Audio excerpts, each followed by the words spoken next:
யாரெல்லாம் சாப்பிட்டீங்க? அல்லேலூயா. கஞ்சி சாப்பாடு தான். ஆண்டவர் சொன்னார், என் பிள்ளைங்க பசியோடு உட்காந்து செய்தி கேட்கக்கூடாது, ஃபாஸ்டிங் இருந்தாலும் கஞ்சி குடிக்கணும் அப்படின்னா இது கர்த்தர் சொன்ன வார்த்தை. அதனால் நம்ம ஃபாஸ்டிங்கில் டயர்டாக உட்காந்துருக்குறோம். தெம்பா இருக்கிறீங்களா? அல்லேலூயா. ஒரு பஞ்சாப் அல்லேலூயா சொல்லுவோமா? எல்லாரும் சொல்லலையே, சொல்லுங்க. எல்லாரும் சொல்லணும். சில பேர் சோர்ந்து போயிட்டீங்க. காலையில் தண்ணி வர லேட் ஆயிடுச்சு, அதனால தான் டீ வைக்க முடியல. 6 மணிக்கு இறக்குறேன்னு சொன்னாங்க. 11 மணிக்கு கொண்டு வந்து எப்படி நம்ம டீ வைக்கிறது? கூலிக்காரர் போகணும், அவங்க டைம் புக் பண்ணிட்டு வந்திருக்கிறாரு. அதனால தான் அதுக்காக மன்னிக்குவோம். தயவு செய்து மன்னிங்க டீ கொடுக்காததுக்காக. நாளைக்கெல்லாம் அந்த டைமுக்கு கரெக்டாக உங்களுக்கு 11 மணிக்கு டீ பிரேக் வந்துடும். அதனால் நாளைக்கு இப்படியே நினச்சிக்காதீங்க. ரெண்டுமா உங்கள்கிட்ட மன்னிப்பு கேட்குறேன். குழந்தைங்க செக்ஷனுக்கு போகிறவங்க போங்க, கூப்பிட்டுருக்குறாங்க.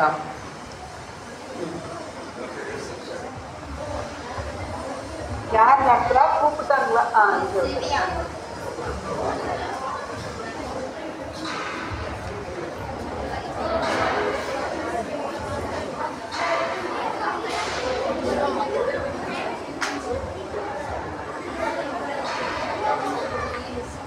தாமஸ் பாஸ்டர் இது கொண்டு வந்து உட்காருவீங்க. பாஸ்டர் எல்லாம் உட்காருவீங்க. நீங்கள் கூட்டிகிட்டு வாங்க. போ சாய் போ. இல்லை இதை போகட்டும்.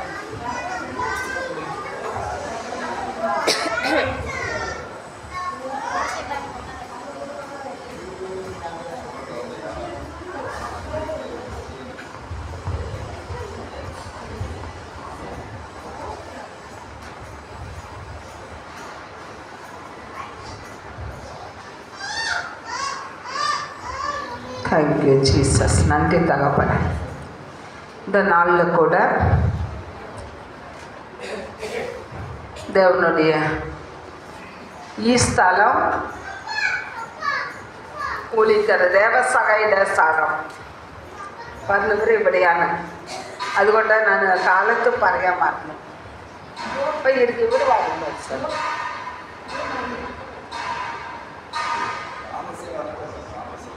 താമസിക്കാൻ சொன்னேன். இது தாமஸ் வந்துடும். தாமஸ் வரும்.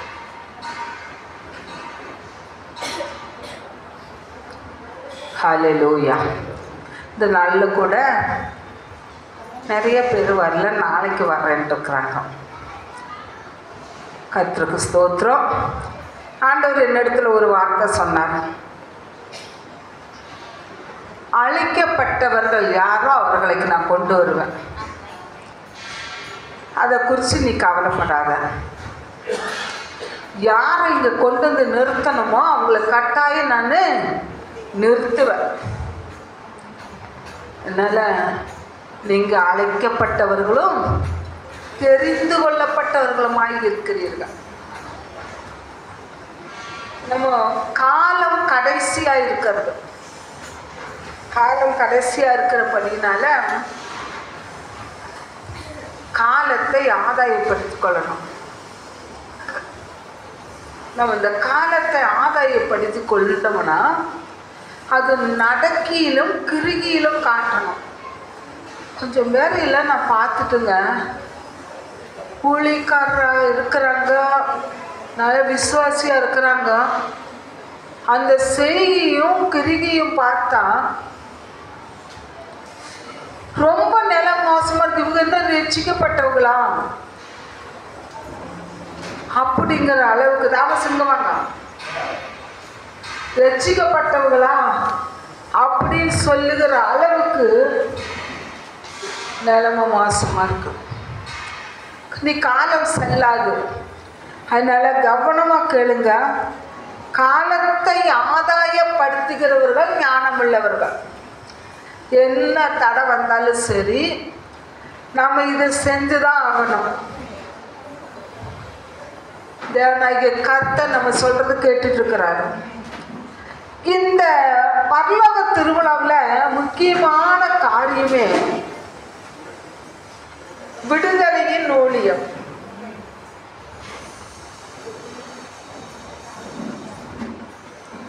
விடுதலையின் ஊழியம். அந்த விடுதலையின் ஊழியத்தில் முக்கியமான பாயிண்ட், இப்போ இன்னைக்கு எல்லாம் நம்பிக்கை டிவியில் பார்க்கும்பொழுது, நீங்கள் பார்க்கலீன்னு இனிமேல் பாருங்க, நம்மளோட மெசேஜ் மாதிரி தான் சாபம். இது இவர் தொட்டாரு பாஸ்டர், நம்ம பாவம் இல்லை அப்படின்னு சொல்லி நினச்சிட்டு இருக்கிறது தொட்டாரு, ஆனால் ஆழமாக போகல. அவர் குடும்பத்துக்கான காரியங்கள்லாம் பேசி இதெல்லாம் பாவத்தை கொண்டு வரணும், கொண்டு வருது அப்படிங்கிறத சுட்டி காமிச்சாரு. இது யாரு புரிஞ்சிங்க? புரியல. ஏன்னு கேட்டா, இதெல்லாம் நம்ம பாவம் இல்லைன்னு நினச்சிட்டு இருக்கிறோம். அதுதான் எனக்கு ஆவியானவர் சொன்னாரு, அவங்கெல்லாம் ஹேபிட் நினச்சிட்டு இருக்கிறாங்க. அப்படின்னா பழக்க வழக்கங்கள் என்று சொல்லி நினச்சிட்டு இருக்கிறாங்க. இது பாவம். சின்ன சின்ன தூசி,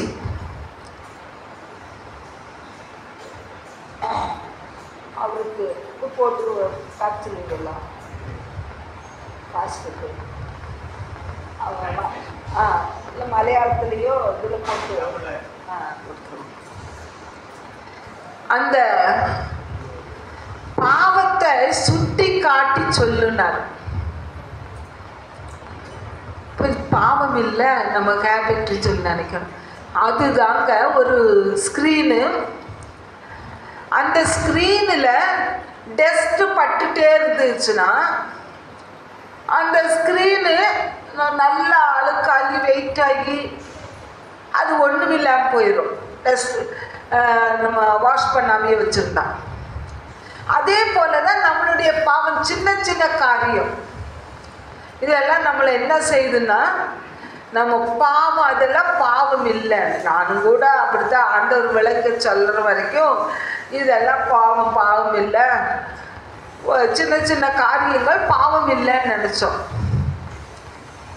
இந்த கொள்ளையடிச்சோமா, மற்றவங்க பொருளை அபகரிச்சோமா, நம்ம வேண்டாத சித்தனம் உபச்சாரங்களை பண்ணணுமா, இதெல்லாம் பாவம், அதெல்லாம் நம்ம பண்ணுறது இல்லை தானே அப்படின்னு நினச்சோம். ஆனால் அதுவும் பாவம் தான், கீழ்ப்படியாம பாவம். ஏசப்பாட்டிருந்து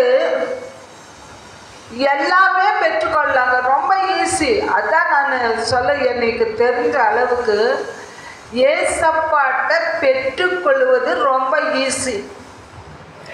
எப்பவுமே நான் சொல்லுவேன், நம்ம அப்பாட்ட பெற்றுக்கொள்வது ரொம்ப ஈஸி. ஏன்னா முதல்ல அவரோட வார்த்தைக்கு கீழ்ப்படியணும். அவருடைய சத்தத்துக்கு நம்ம செவி கொடுக்கும் பொழுது பூமியின் உயர்ந்த இடங்களில் ஏறி அமர்ந்திருக்கும்படி செய்வார். ஏசாயா 58:13-14 வாசிங்க.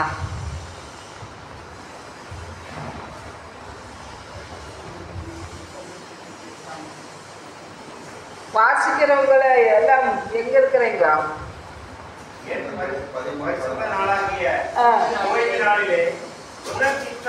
செய்யாதபடி காலை விலக்கி உன் வழிகளின்படி நடவாமலும் குற்றமானதை செய்யாமலும் உன் சொந்த பேச்சை பேசாமல் இருந்து ஓய்வு நாளை மனமகிழ்ச்சியின் நாளென்றும் கர்த்தருடைய பரிசுத்த நாளை மகிமையுள்ள நாள் என்றும் சொல்லி மகிமையாக எண்ணுவாயானால் 13 மகிமையாக எண்ணுவாயானால் அப்பொழுது கர்த்தரில் மனமகிழ்ச்சியாய் இருப்பாய். பூமியின் உயர்ந்த இடங்களில் உன்னை ஏறி இருக்கும்படி பண்ணி தகப்பனாக யாக்கோபுடைய சுதந்திரத்தால் உன்னை போஷிப்பேன்.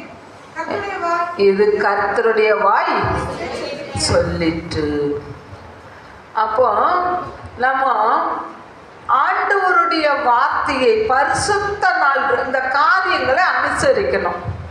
ஓய்வு நாளாகிய அந்த பரிசுத்த ஓய்வு நாளாகிய இந்த நாளில் உன் இஷ்டப்படி செய்யாமல்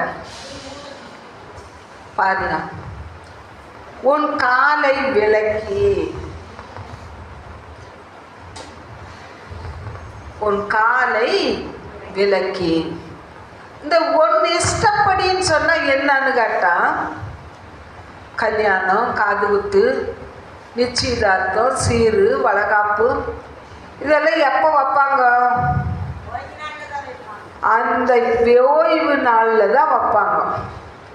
நாங்கள் பத்திரிக்கை கொண்டு வரும்போதே கேட்டுருவோம், இது எப்போ ஞாயிற்றுக்கிழமையான பத்திரிக்கை கொடுக்கறதுக்கு முன்னாலேயே சொல்லிடுவோம், நாங்கள் வரமாட்டோம். முக்கியமானவங்களாக இருந்தால் 6 முடிஞ்சு போவோம், இல்லாட்டினா திங்கக்கிழமை தான் வருவோம்.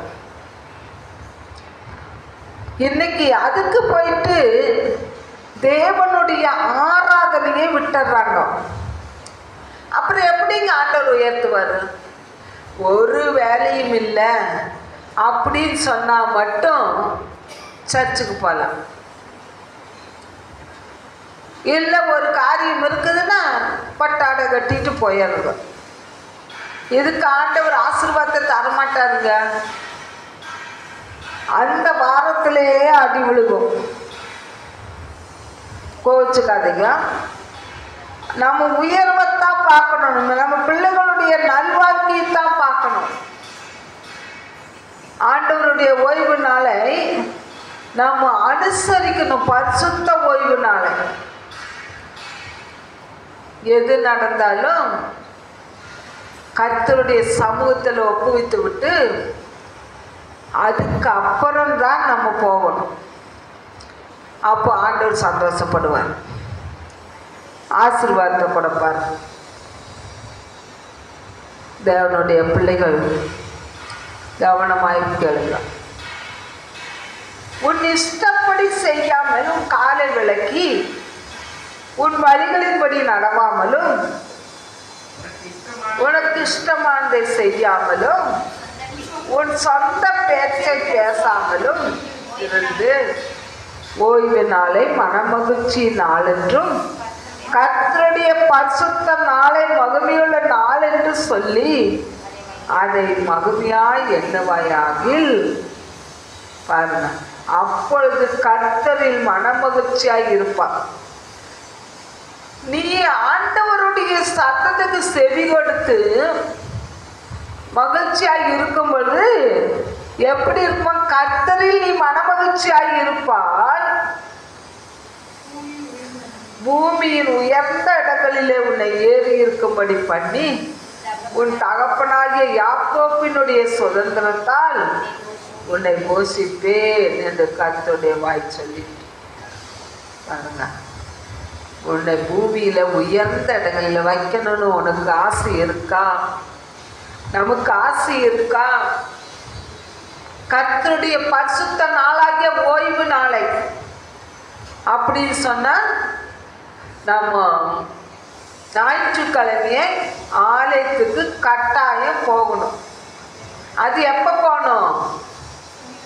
செய்தி முடிய போகும்போது. எங்கள் சபைக்கு ஒரு குடும்பம் வந்துட்டு இருக்கு. சில நாள் ஆத்மாவே கர்த்தரை ஸ்தோத்திரி சொல்லி முடியும் போது வருவாங்க. சில நாள் ஒரு 10 நிமிஷத்துக்கு முன்னால் வருவாங்க. ரொம்ப துக்கமாக இருக்கும். என்ன ஜெபம் பண்ணிட்டு அவங்க கீழ்ப்படியில் கேட்டால் இந்த சபைக்கு போயிட்டு இந்த சபைக்கு வர, அந்த சபைக்கு வீடு பிரதிஷ்டைக்கு 5 ஊழியக்காரர் வச்சு ஏன்னா அங்கேயும் போவாங்க, இங்கேயும் போவாங்க, இங்கேயும் போவாங்க. இவங்க என்ன நம்மக்கிட்ட விடுதலைக்காக வந்தாங்க, வீடு கட்டுறதுக்கு வந்தாங்க. உபவாசம் போட்டு ஜெபம் பண்ணோம். ஆனால் இத்தனை சபைக்கும் போயிருக்கிறாங்கன்னு வீடு புண்ணியார்ச்சனை பண்ணும்போது தான் அவர் சொல்கிறாரு.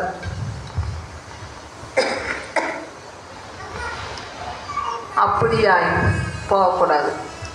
சரியான நேரத்துக்கு போகணும்.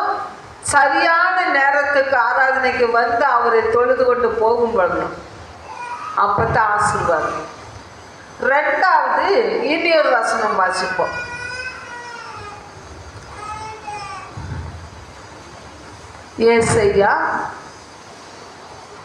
ஏசாயாவில் உபாகமம் 28:1-2.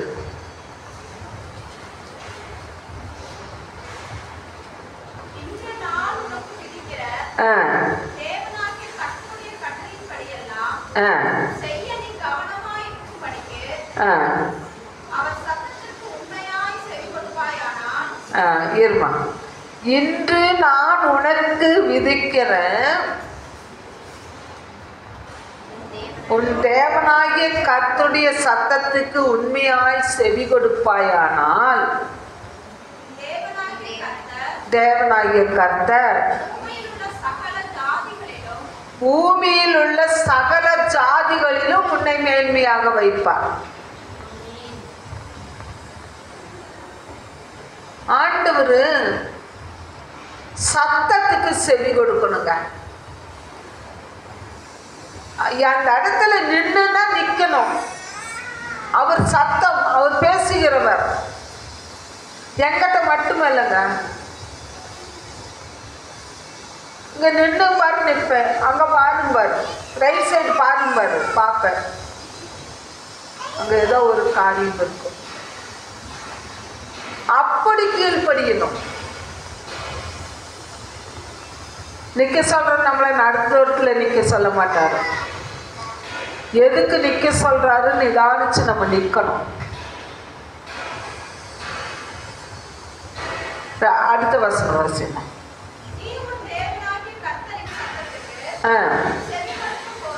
நீ உன் தேவனாகிய கர்த்தரின் சத்தத்துக்கு செவி கொடுக்கும் பொழுது இப்பொழுது சொல்லப்படும் ஆசீர்வாதங்கள் எல்லாம் உன்மேல் வந்து உனக்கு வலிக்கும். நீ இந்த சத்தத்துக்கு செவி கொடுக்கும் பொழுதுதான் ஆண்டவர் எதுக்கு கீழே உள்ள 14 வசனங்கள் வரைக்கும் படிச்சு பார்த்தீங்கன்னா அதுதான் ஆசீர்வாதம். தொடர்ந்து ஒரு 30 நாளைக்கு நீங்க அவரோட சத்தத்துக்கு செவி கொடுத்துட்டு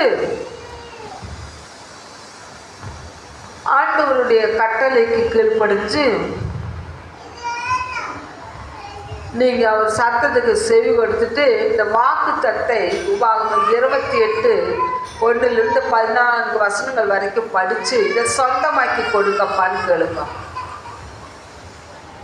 ஆண்டவர் நமக்கு அதை சுதந்திரமாக்கி கொடு. அதுல இப்ப நிறைய பெரிய காரியங்கள் இருக்குதுங்க. இன்னைக்கு ஆண்டவர் தீர்க்கதரிசனம் சொன்னாரு. நான் அப்படியே விசுவாசிக்கிறேன். நான் படுத்த பின்ன 2-3 தீர்க்கதரிசிகள் சொல்லிட்டாங்க. நான் நினைப்பேன் நம்ம நிலைமைய என்னமோமா இருக்குது. ஆனால் ஒரு ஊழியம் விடுறது இல்லைங்க. ஒரு வெள்ளிக்கிழமை விடுறது இல்லை, ஒரு ஞாயிற்றுக்கிழமை விடுறது இல்லை. கர்த்தர் ஊழியத்தை நடத்தி தான் வர்றேன். நான் விசுவாசிக்கிற ஆண்டவர் எனக்கு இதெல்லாம் 62 வயசெல்லாம் ஒரு வயசே இல்லை. ஒரு அலையிலேயே சொல்ல மாட்டீங்களா? நம்ம 60 வயசுக்கு மேலேயே ஒவ்வொரு நாளும் கிருபியாய் கொடுக்கிறாரு. பலத்தின் மிகுதியினால 80 ஆண்டுகள், ஆயுசின் வருஷம் 70, பலத்தின் மிகுதியால் 80 ஆண்டுகள் இருக்குது. அப்ப எனக்கு இன்னும் 18 வருஷம் இருக்குது. அல்லேலூயா. 18 வருஷம் ஆட்டேங்க அப்பா. எத்தனை ஊர் வாழா ஓடிதான் போவாரா? நாம போக மாட்டோமா? அந்நிய இருக்கிற தவிர வழிபடுற மோடி வாராப்புல, டீ கடை வச்சிருந்த மோடி வாராப்புல. நம்மளை ஆண்டவர் எப்படியெல்லாம் வச்சிருக்கிறாரு. எத்தனை தலைமுறைக்கு முன்னால் இருக்கிற காரியங்களை நமக்கு வெளிப்படுத்தி கொடுக்கிறாரு. அந்த தேவன் அந்த தேசத்துக்கு போனது அந்த தேசத்துக்கே தீர்க்கதரிசனம் உரைப்பாரு. அல்லேலூயா. நம்மளை வந்து கிருபியும் மரங்களினால் நிறுத்து. நான் இப்போ 2-3 வருஷத்துக்கு முன்னால் பிரெயினில் பிரச்சனைன்னு சொன்ன உடனே அப்போ இவ்வளவு தானா நான் அப்படின்னு இவ்வளவு கிருமியை கொடுத்துட்டு கிருவியே இல்லாதவங்க எல்லாம் ஊழியம் செஞ்சுட்டு இருக்கிறாங்க. எடுத்துக்கிறீங்களா? நான் உன்னை எடுக்கிறேன்னு சொல்லவே இல்லையா? நீ தான் ஒப்பு கொடுத்துட்டு இருக்கிற. ஆயுசு நாட்களை கூட்டி கேளுன்னாரு. ஆண்டவர் ஆயுசு நாட்களை கொடுத்துட்டார். தேவனாகிய கர்த்தருடைய காரியத்தில் நம்ம நிற்கும் பொழுது ஆண்டவர் ஆயுசு நாட்களை கொடுப்பார். ஆண்டவர் கொண்டு போவார். விசுவாசிங்க, நீங்கெல்லாம் ஜெபிங்க. நீங்கெல்லாம் ஜெபிக்கிறது தான் எனக்கு பூஸ்ட்டு. எல்லாம் சொல்கிறாங்க, வெள்ளிக்கிழமை வர்ற பிள்ளைங்க எல்லாம், வரலா திருவிழாவுக்கு வர்ற பிள்ளைகள், அம்மா உங்களுக்காக ஜெபிக்கிறோம். அந்த ஜெபம் பண்ணுறதுனால அது கர்த்தர் ஆயுசு நாட்களை வச்சுக்கணும். இப்போ இந்த 2 வார்த்தையில் நீங்கள் என்னத்தை பார்த்தீங்க? சத்தியத்தை கேட்கணும், சத்தியத்தின்படி நடக்கணும், சத்தியத்தை கீழ்ப்படியணும். ஆண்டவரோட பிள்ளைகளாக நம்ம நிற்கணும். இதுக்கு அது எப்படிங்க? நானே ஒரு பாவி, எப்பவோ செஞ்ச பாவம் எல்லாம் என்னை தாக்கிட்டு இருக்குது. நான் எப்படி ஆண்டவர் சொல்கிற வாக்கு தத்துவங்கள்லாம் எனக்கு நிறைவேறும்? ஏசாயா 44:22 வாசிக்கணும். ஏன் சீலை வாசிப்பீங்களே? ஏன் இந்த வருஷம் இப்படி வாசிக்காமல் இருக்கிறீங்க? வாசிங்களா?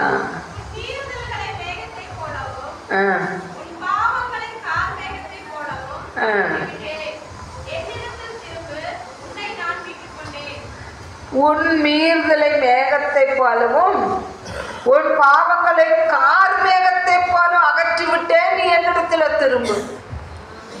அப்போ நம்மளோட மீறுதல் என்னன்னு கேட்டா, ஆண்டவர் என்ன செய்யறாரா? ஆண்டவர்கிட்ட வந்த உடனே வந்தவங்களுக்கு தான் மன்னிப்பு. மேகத்தை போலவும். மேகம் எப்படி இருக்கும்? மழை வர்ற மாதிரி இருக்கும். நாம போய் அந்த மேகத்தை பார்த்து போய் எடுத்து கொண்டு வந்து அப்பாடான்னு உட்கார்ந்தோம்னா சூரியன் வெயில் வந்துடும். இப்படிதான் நம்ம மீறுதலை மேகத்தை போலவும் உன் பாவங்களை கார்மேகத்தை போலவும் அகற்றிவிட்டு என்னிடத்துல திரும்ப நான் உன்னை மீட்டு கொண்டேன்.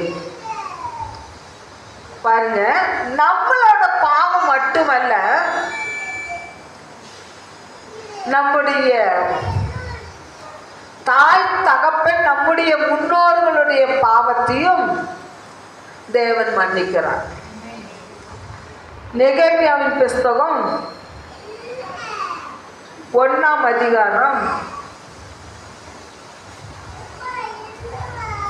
5-7.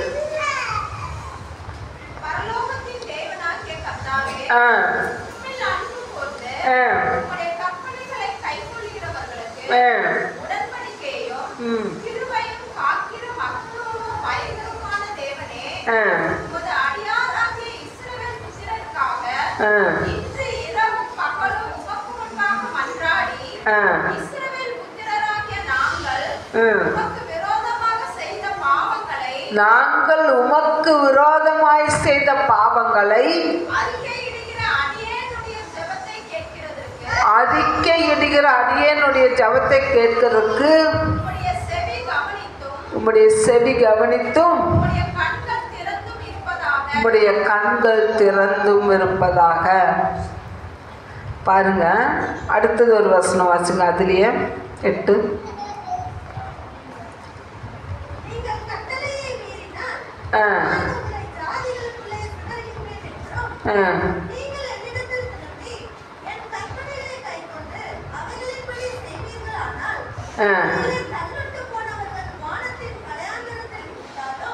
நானும் என் தகப்பன் வீட்டாரும் பாவம் செய்தோம், நாங்கள் உமக்கு முன்பாய் நிற்க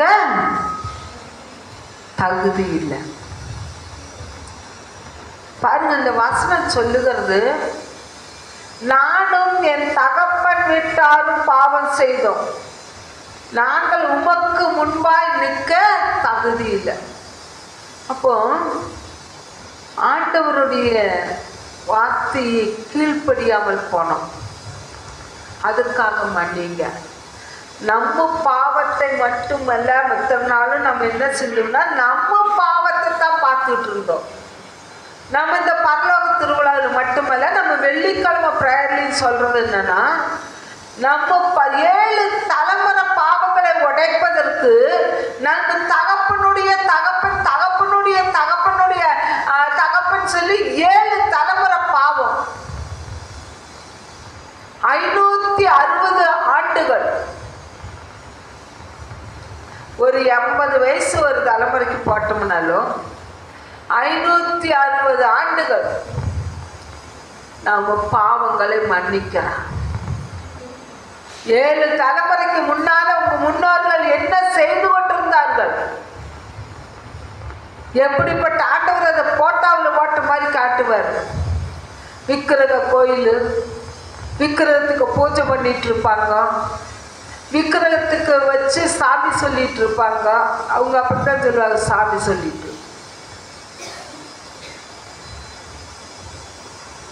அவங்க சப்பரம் தூக்குறவங்களா இருந்திருப்பாங்க.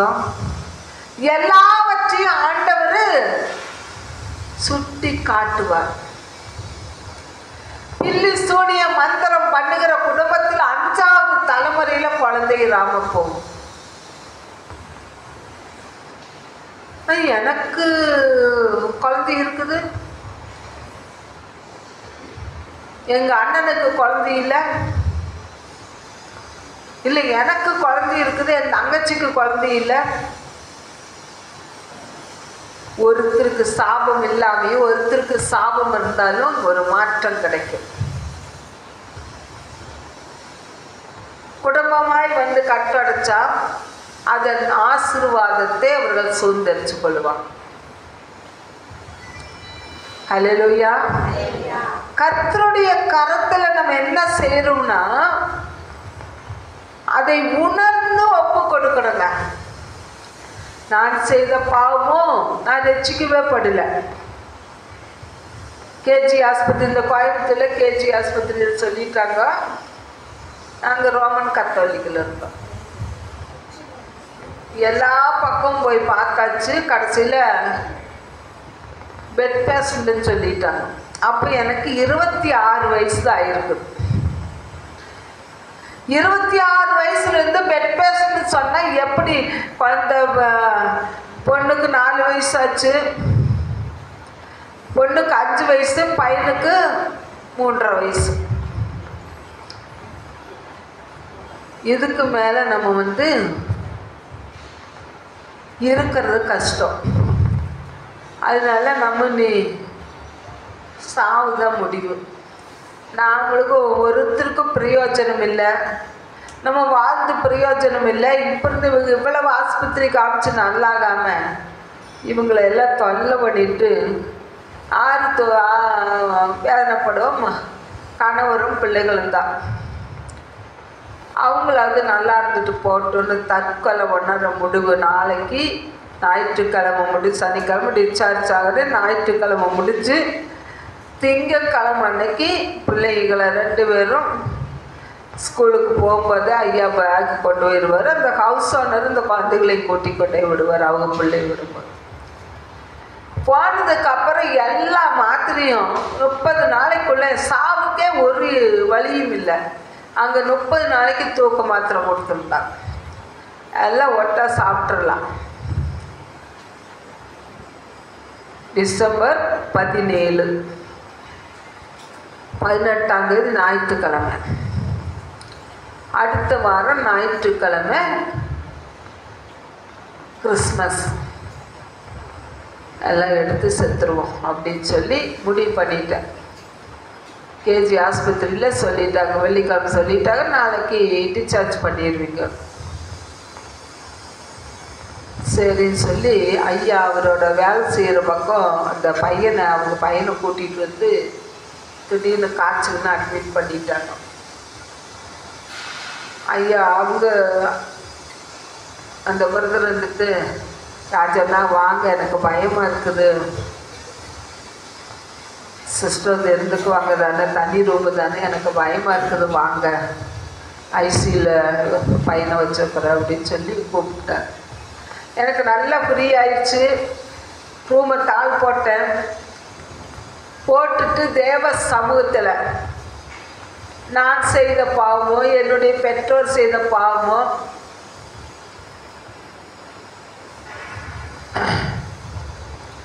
என்னுடைய முன்னோர்கள் செய்த பாவமோ, என் தலைமுறையாய் செய்த பாவம் எனக்கு ஆறு சொல்லி கொடுக்கல. நானா ஜெபிக்கிறபடி பாவம் இருக்குமாண்ணா அதையெல்லாம் மன்னிச்சிருங்க, என்னை எடுத்துக்கொள்ளுங்க. நானா செத்தனா நான் நரகத்துக்கு தான் போவேன், அது எனக்கு தெரியும். பேயாத்தான் அலையணும். நமக்கு என்ன தகப்பண்ண ரொம்ப பக்திங்க. அப்போ ரொம்ப பக்தி. வாரத்தில் 4 நாள் 5 நாள் உபவாசம் இருப்பேன். தினந்தோறும் சர்ச்சுக்கு போவேன். இந்த பெரிய வியாழன் வெள்ளி இதெல்லாம் வந்தால் சர்ச்சை விட்டு வரமாட்டேன். வந்து குளித்து துணி மாற்ற வருவேன், போயிடுவேன். அப்படியாய் நான் பக்தியாக இருந்தபடினால நான் கத்தி அழுது என்னுடைய எவ்வளவு பலன் இருக்குதோ அவ்வளவு அந்த தனி ரூமில் சத்தம் கேட்காது. அழுது ஜெபம் பண்ணி பார்த்தா பெட்டெல்லாம் சொதன்னு ஏறும். மறுநாள் அந்த பையன் படுத்துட்டான், இறந்துட்டான். அவங்க அம்மா துணியை கட்டி கொடுத்தது அவங்க அம்மா எல்லாம் பையில் வச்சுட்டு போயிடுச்சு ஐசியில் இருக்கு. ஆனால் பையனுக்கு உயிர் போயிடுச்சு. அங்கே ஆஸ்பத்திரி துணி மட்டும்தான் போத்தி இருக்கிறாங்க, ட்ரெஸ் இல்லை. நாங்கள் டிஸ்சார்ஜ் தான் ஆக போகிறோம். போர்வை வச்சுட்டு போத்துறதுக்கு சுற்றுறதுக்கு எல்லாம் எடுத்து கொடுத்துட்டு என் முகம் மட்டும்தான் தெரியுது. அந்த இதில் அந்த பையனா தெரியல. நாளானைக்கு இப்படி தான் நம்ம பாடியை ஊருக்கு போட்டு போவாங்க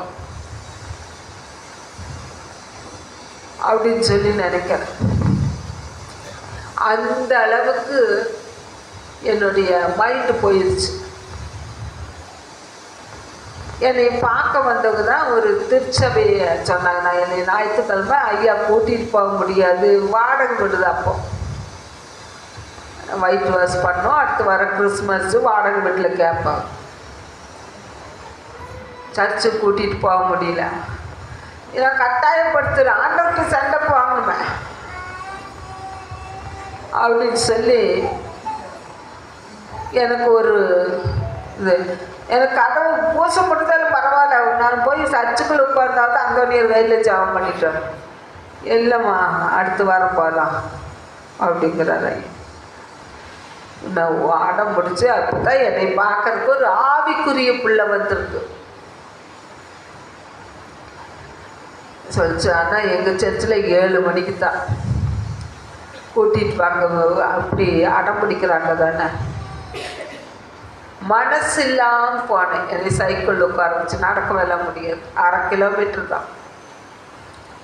தேவனாகிய கர்த்தர் அந்த இடத்துல போய்த்து என்னை தொட்டார். ஏன்னா முதல் நாளே பாவரிக்க பண்ணியாச்சு. 1/2 மணி நேரம் ஆயிடுத்து பாட்டு பாடுறாங்க.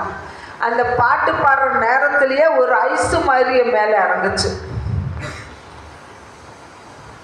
பார்த்தா கை தட்டிகிட்டு இருக்கோம். என்னென்ன நம்ம சர்ச்சில் கை தட்ட மாட்டோம், என்னென்னமா கையை இறுக்கி பிடிச்சி பார்க்குற ஒன்றுமே வரமாட்டேன், நிற்க மாட்டேங்குது. அதுக்கப்புறம் தான் ஆண்டவர் கருத்தில் ஒப்பு கொடுத்து என்னை உயிரோட வைக்கணும்னா நல்லா வைங்க, இல்லாட்டி என் ஜீவனை எடுத்துக்கொள்ளுங்கன்னு சொல்லி நான் கேட்கும் பொழுது ஒரு வல்லமுள்ள கரம் அப்படி உயர்த்தப்பட்டுச்சு. இந்த கண்ணை மூடிட்டு தான் இருக்கிறேன். இந்த உள்ள கையிலிருந்து ஒரு டியூப்லைட் வெளிச்சத்தில் ஒரு வெளிச்சம் வந்துச்சு. இன்னைக்கு சாட்சி கொடுக்குற எண்ணம் இல்லை, முதல்ல கொடுத்த 2 வசனம் கொடுக்குற எண்ணம் இல்லை, இந்த டாபிக்லேயே இல்லை. யாருக்காகவோ பேசிகிட்டு இருக்கிறார். முடித்ததுன்னு சொல்லி நினைக்கிறவங்களுக்கு தொடரும் என்பதை சொல்லுகிறார். இதை ஏற்றுக்கொள்ளுகிறவர்கள் கரங்களை தட்டி கர்த்தருக்கு நன்றி சொல்றேன். நான் செத்து போயிருந்தா 33 வயசு ஆயிருக்கும், 3 வருஷம் ஆயிருக்கும். தேவனாகிய கர்த்தர் என்னை தொட்டார். அந்த நிமிஷமே இந்த சைடு, லெஃப்ட் சைடு தான் ஒரு பிடுங்கி எடுத்த மாதிரி எனக்கு ஒரு வல்லமை வந்து பிடிங்கி எடுத்து நிமிர்ந்து உட்காந்து அப்பவும் கண்ணு திறக்கல. கர்த்தர் எனக்கு விடுதலை கொடுத்தார். எழுந்தொடனே பார்க்குறேன், நம்ம பார்த்த சகோதரர் எங்க ஒருத்தர் இருந்தாரு, டாக்டர் கோட்டு போட்டுன்னு பார்க்குறேன். பார்த்தா அப்படி ஒருத்தர் டாக்டருக்கு வருவாங்க, ஒரு அசம்பிளிஸ் ஆஃப் காட் வருவாங்க, ஆனால் கோட்டெல்லாம் போட்டு வர மாட்டாங்க. கர்த்தர் நல்லவரும் நன்மை செய்கிறது அவமா இருக்கிறான். வரும்போது 1/2 கிலோமீட்டருக்கு மேலே நடந்தே வந்துட்டு, குழந்தைகளை சைக்கிளில் உட்கார வச்சுட்டு நடந்தே வந்துட்டேன். எனக்கு எதுக்கு ஒரு கதை மாதிரி சொல்லி பாஸ்டரை பார்க்கல. பாஸ்டர் அப்போ நான் கேட்குறேன், இந்த பிரசங்கம் பண்ணவர் எங்கன்னு அவர் காட்டுறாங்க. அவர் ஒரு 40 வயசு மதிக்கத்தக்க மனுஷன். அவர் தான் சொல்கிறார், இல்லை அவர் ட்ரெஸ்ஸுக்கு மேலே டாக்டர் கோட்டு போட்டு ஒரு 60-70 வயசு மதிக்கத்தக்க ஒருவர், நல்ல ஹைட்டாகவும் சாஃப்டாகவும் ரொம்ப அழகானவர். அந்த வயசுக்கு அவருடைய முகத்தில் அவ்வளவு பிரசன்னம், அதெல்லாம் பிரசன்னெல்லாம் தெரியாதப்போ இருந்தது. அவரை தான் நான் பார்த்தேன். வரும்போது நடந்து வந்து வீட்டுக்கு வந்து வீட்டுக்குள்ளே காலடி எடுத்து வைக்கும்போது தான் நான் நடந்தே வந்துட்டேன் இவ்வளோ தூரம். முதல் நாள் லிஃப்டிலிருந்து வர்றதுக்கு லிஃப்ட் அருகுக்கு கொண்டு போய் ஆட்டோவில் வந்தோம். அப்படி வந்த நான் அவ்வளோ தூரம் நடந்து வந்துட்டேன். மறுநாள் அந்த மறிக்கிற எண்ணம் வெள்ளை முடிஞ்சு போச்சு. மறாவது வாரம் தான் கிறிஸ்மஸ். நல்லா இருந்து எல்லா வேலையும் செய்கிறேன். ஒரு வாரம் வீட்டு வேலைகள் எல்லாம் நானே தான் எல்லாம் செஞ்சேன். கால்வாசி ஐயா தான் ஹெல்ப் பண்ணுவார். பாருங்க, கர்த்தர் என்னை தொட்டனான்னா, இப்போ நம்ம 7 வாரம் ப்ரேயருக்கு வர சொல்கிறோம், உபவாசத்தோடு வர சொல்கிறோம். நான் ஒன்றும் இல்லை, பாவரிக்கு பண்ணினேன், விசுவாசிச்சேன், அது அப்படியே நடந்தது. ஆண்டவர் என்னை சந்தித்த அந்த நாள் தான் இந்த 3 நாள் பரலோக திருவிழா. அவர் என்னை சந்தித்த நாட்களை மறக்க முடியாது. அந்த ஞாயிற்றுக்கிழமை நடந்தது. மறாவது ஞாயிற்றுக்கிழமை கிறிஸ்மஸுக்கு ஆர்சி சர்ச்சுக்கே போயிட்டோம்.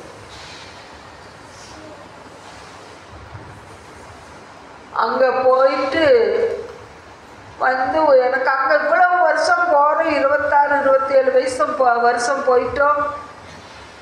ரொம்ப பக்தியாக இருந்தோம், நல்லா தான் இருந்தோம். என்ன நிறுவமெல்லாம் வாசிப்பேன், எல்லாம் பண்ணுது. ரொம்ப அட்டாச் மாதா சபையில் என்னை ஆக மொத்தம் எல்லாருக்கும் ரொம்ப பிடிக்கிற மாதிரி காரியங்கள் தேவ பயத்தோடு செய்யும். ஆனால் அந்த கிறிஸ்மஸ் அன்னைக்கு போயிட்டு வந்ததுக்கப்புறம் எனக்கு திருப்தி இல்லை. ஏன்னே தெரியல, என் மனசுக்கு திருப்தி இல்லை. மறுநாள் மறாவது திங்கக்கிழமை அதே போல் இந்த சைடு சாட்சி யாருக்குன்னு தெரியாது. என்னையும் பையன் இதுக்குள்ளே செய்திக்கு போகவே விட மாட்டேங்கிறார் ஆண்டவர். குமிஞ்சா நிமிர முடியாது, படுத்தா திரும்பி படுக்க முடியாது, உட்கார்ந்தா தூக்கி விடணும். நம்ம குமிஞ்சிட்டு இருந்தோம்னா நிமிர்த்தும் போது இந்த டெட் பாடியை கொண்டு வந்து ஒரு நாள் மசாலா ஆட்டிட்டு அது நின்றுட்டே ஆட்டுற இது மறக்கவே முடியாது. வரமரை வந்துச்சுன்னு நீங்கள் வைப்பீங்களான்னு கேட்டுட்டு ஐயா மட்டன் எடுத்துகிட்டு இருந்தாரு. வைப்பேன்னு சொன்ன வைக்கல. சரி சாப்பாட்டு நேரம் குழந்தைகளோட வந்திருக்குறாங்களே, நான் போய் மசாலா ஆட்டிட்டு நிமிர முடியல. 7 பேருக்கு ஒரு ஆட்டாங்கல் தான் அந்த ஹவுஸ் ஓனர், 7 குடியிருப்புக்கு. ஆட்டி எடுத்து குமியும் முடியல, நடக்கவும் முடியல, நிமிரவும் முடியல. ஐயோ ஐயோன்னு சத்தம் போட்டால் ஐயா ஒடியாந்தார். வந்ததெல்லாம் வைத்தியம் சொல்லி இப்படியே 2 கையிலையும் தூக்கிட்டு போய் படுக்க வச்சா இடுப்பு படுக்க முடிய மாட்டேங்குது. அதோட கொடுமையை நினச்சா இன்றைக்கும் அவ்வளவு பாடாக இருக்குது. 2 பக்கம் காலை 2 பக்கமும் அமுத்தி, நெஞ்ச ஒரு பக்கம் அமுத்தி, கால் ஒரு பக்கம் அமுத்தி, இடுப்பை படுக்கைக்குள்ளே படுக்க வச்சார். அப்படி படுக்க டெட் பாடி அமுத்துற மாதிரி அமுத்த வேண்டியதான். அந்த நிலைமைக்கு இருந்த என்னை ஆண்டவர் விடுதலை கொடுத்துட்டாங்க. அதே போல இந்த அளவுக்கு இந்த சைடுமாச்சு ஆண்டவர் உங்களை தெரிந்தெடுக்கப்பட்ட பாத்திரமா கொண்டு வர்றாரு. இது அனைவருக்கு இந்த சாட்சியை நீங்க சொல்லணும்.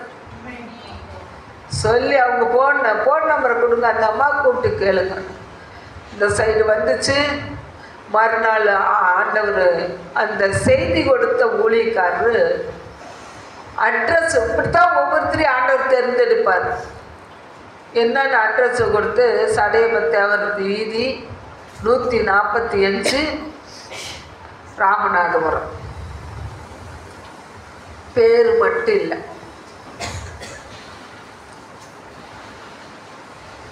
வீட்டு நம்பர் 157 கொடுத்து அவர் அந்த ஊழியக்காரர் எழுதி எடுத்து வந்திருக்கிறாரு அட்ரஸ். இங்கே வந்தோடனே இந்த வீட்டு 157 தான். ஆமாம், தேடிட்டு வர்றார். வந்தோடனே வீட்டை காமிச்சு கொடுத்தாங்க. இந்த வீதிக்குள்ளே வந்ததும் அப்புறம் ரசிக்கப்பட்ட சகோதரி அங்கே இருந்தவங்க இந்த வீடு தான் சொல்லியிருக்கிறாங்க. வந்து பார்த்தோன்னு உங்களை லாஸ்ட் வீக் பார்த்தோமே அப்படின்னாங்க. ஆமாம், நாங்கள் ரோமன் கத்தோலிக்கு. நாங்கள் 1 வாரம் அங்கே வந்தோம். இன்னைக்கு சாகவன் நாளைக்கு சாகவான்னு இருந்துட்டு இருந்தேன். எனக்கு எவ்வளவு இதுன்னு பாருங்க. அப்படிப்பட்ட எனக்கு ஒரு வார்த்தை சொன்னார். சிஸ்டர், நீங்க ஆண்டவரை ஏற்றுக்கொள்ளலைன்னா நித்திய ரோகியா இருப்பீங்க. அப்படின்னா நான் இருக்கிற வரைக்கும் வியாதியா இருப்பேனாமா. நித்திய ரோகி.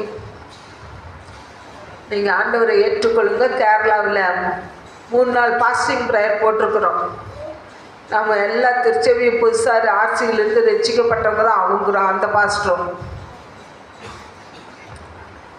ரசிக்கப்பட்டவங்க எல்லாம் சேர்ந்து 3 நாள் உபவாசம் ஜெபம். அப்போல்லாம் இப்படி ஃப்ரீயாக எங்கேயுமே ஜெபிக்க முடியாது. மண்டபமெல்லாம் ஒன்றும் கொடுக்க மாட்டாங்க ஜெபிக்க. இப்போ எல்லாம் கொடுக்குறாங்க. ஒரு சாலை நெட்டாக சாலை போட்டு ஒரு 400-500 பேர். நானும் போனேன்.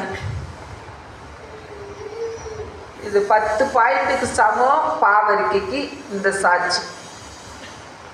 3 நாள் குழந்தைகளை கொண்டே மாமியார் வீடு பக்கம்தான் விட்டுட்டு 3 நாளும் நான் நைட்டு போய் சாப்பிட்ருவேன்.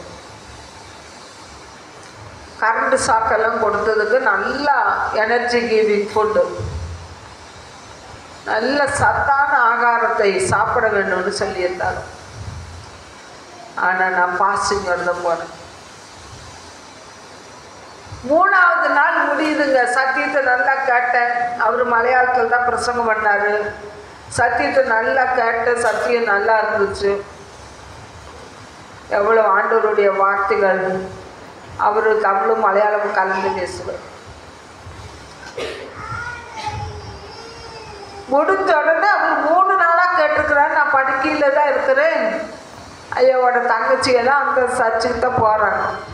எப்பவும் சொல்லி எங்கள் அன்னைக்கு ஜெபம் பண்ணுங்கன்னு சொல்லுவாங்க. ஆண்டவரும் கேட்டிருக்கிறாரு. 2 நாளாக கேட்டிருக்கிறாரு. 3வது நாளும் முடியறதுக்கும் 2 மணி நேரத்துக்கு முன்னால் கேட்டிருக்கிறாரு. கோயம்புத்தூரில் வந்த சகோதரிக்காக செபிக்கட்டுமான்னு ஆண்டவர் அனுமதிக்கவே இல்லை. கடைசியில் 1 மணி நேரம் எல்லாம் அபிஷேகத்தில் நிரம்பி கொண்டு இருக்கும் பொழுது நான் என்னோட பலன் உள்ள மட்டும் கத்தி அழுகிறேன். ஏன்னா 3 நாள் முடிக்கும் போது எனக்கு ஒன்றும் சுகமே கிடைக்கலையே. இந்த மாதிரி யாராவது இருப்பீங்கன்னா உங்களுக்கு 3வது நாள் விடுதலையோட போவீங்க. கிடைக்கலையே அப்படின்னு சொல்லி அழுகிறேன். அப்பதான் ஆண்டவர் சொல்றாரு, உணர்த்துறாரு, பாவரிக்கை பண்ணு, பாவரிக்கை செய்ய. நான் ஆண்டவர் சமூகத்தில் பாவங்கள் அப்படியே நான் அறிக்கை பண்ண தொடங்கின உடனே டிவியில் ஓடுற மாதிரி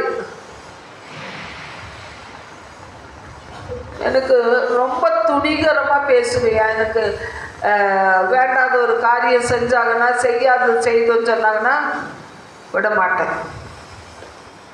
ஆம்பளையாக இருந்தாலும் காலரை பிடிச்சிருவேன். அப்படி ஒரு ரவுடித்தனம் என்கிட்ட இருந்தது. ஆறாக இருந்தாலும் விட மாட்டேன். அப்படிப்பட்ட சுபாவம் எல்லாம் ஆண்டவனை எனக்கு டிவியில் காட்டுற மாதிரி காட்டுறாரு. எல்லாம் ஒப்பு கொடுத்தேன். ஒப்பு கொடுக்க ரொம்ப அழுது ஒப்பு கொடுக்கும்போது என்னை ஒருத்தர் தூக்குறாங்க. 2 தோள் பட்டையும் பிடிச்சு தூக்குறாங்க. யாரும் அப்படி கை வைக்க மாட்டாங்க. யாரோ நம்ம சொந்தக்காரர் சகோதரிகள் தான். யாரோ ரொம்ப அழுகிறோம், நானே முடியாமல் இருக்கிறேன், அதனால நம்மளை தூக்குறாங்கன்னு நினச்சா அங்கெல்லாம் ஒரு சிலர் மட்டும்தான் பெர்ஃபியூம் போடுவாங்க. அது சென்டடிச்சுக்குவாங்க. அந்த கமகமன்னு ஒரு சென்ட் மனம், பணக்கார வீட்டில் இருக்கிற அந்த ஒரு கமகம வாசனை. அப்போ அந்த சால் என்னை அப்படியே மூடுது. சால் என்னை அப்படியே மூடி எடுக்கும்போது நான் சொன்னேன், யாரோ பணக்காரர் நம்மளை தூக்குறாங்க போல, அவங்க இந்த சால் போத்தி இருக்கிறாங்க போல அப்படின்னு சொல்லி நினச்சிட்டு என்னை தூக்கி அப்படியே உட்கார வைக்கிறாங்க. முட்டியில் இருந்தது எவ்வளோ நேரம் வேணாலும் முட்டி ஓடுவோம். ஆர்சியில் முட்டியிலேருந்து என்னை உட்கார வைக்கிறாங்க.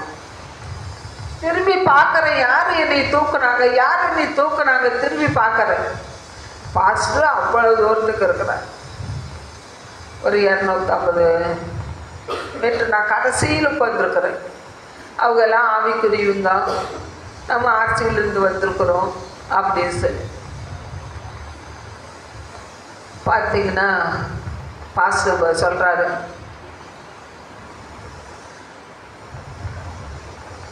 நான் கோயம்புத்தூர்லேருந்து வந்த சிஸ்டருக்காக பிரார்த்திக்கணும் പറഞ്ഞ് കർത്താവിനോട് ചോദിച്ചപ്പോൾ കർത്താവ് അനുവദിച്ചില്ല. ഇപ്പം തന്നെ സഹോദരിക്കായി പ്രാർത്ഥിക്കാൻ പറയുന്നു കർത്താവ് சொல்லிட்டு அவர் ஜெபம் பண்ணார். ஆனாலும் எனக்கு ஒரு இந்த நம்பிக்கை இல்லை. அதுக்கப்புறம் ஜெபம் பண்ணிட்டு போனதும் எல்லாம் வெளியே போனால் எல்லாரும் கேட்பாங்களே எப்படி இருக்குது. ஆண்டவரே நீங்கள் விடுதலை கொடுத்துட்டீங்க, நான் சொல்ல போகிறேன். விடுதலை கொடுத்துட்டீங்கன்னு நான் சொல்ல போகிறேன். இதுக்கு மேலே நான் பலவீனப்பட்டா உங்கள் நாமம் தான் தூசிக்கப்படும். பாருங்க, ஆண்டவரே வான் பண்ணி சொல்கிற மாதிரி உங்கள் நாமம் தான் தூசிக்கப்படும். நான் நல்லது காரணம் என்று சொல்லிட்டு வெளியே வந்து கேட்டாங்க எல்லாருக்கிட்டையும், என்னுடைய விசுவாசம் நான் ஜெபிச்ச போதோ இது தூக்கின போதோ எல்லாம் இல்லை, என் விசுவாசம் என் உள்ளத்துக்குள்ள அறிக்கை வாயினால அறிக்கை செஞ்சேன். வெளியே வந்து கேட்குறவங்கிட்ட ஆண்டவர் எனக்கு மெய்யான விடுதலை கொடுத்துட்டாருக்கா, ஆண்டவர் எனக்கு விடுதலை கொடுத்துட்டாருக்கான்னு சொல்லி சந்தோஷமாக அறிக்கை செஞ்சுட்டு புறப்பட்டு கோயம்புத்தூர் வர்றதுக்குள்ளேயும் எந்த இடத்துல விடுதலை ஆச்சுன்னு தெரியாது. நீங்கள் இங்கே தான் விடுதலை வரும்னு நீங்கள் விசுவாசிக்கிறத விட வீட்டுக்கு போக வரலாம். உங்கள் விசுவாசத்தை பரீட்சை பண்ணும்படியாக அடுத்த நாளும் கிடைக்கலாம். இந்த 3 நாள் கிடைக்காத விடுதலை எந்த இடத்துல எப்போ வேணாலும் சம்பவிக்கலாம். அதை விசுவாசிக்க. ஹல்லேலூயா. ஒரு வசனத்தை வாசிங்க. ரோமரின் புஸ்தகம் 10ஆம் அதிகாரம் 9-10 வாசிக்கலாம்.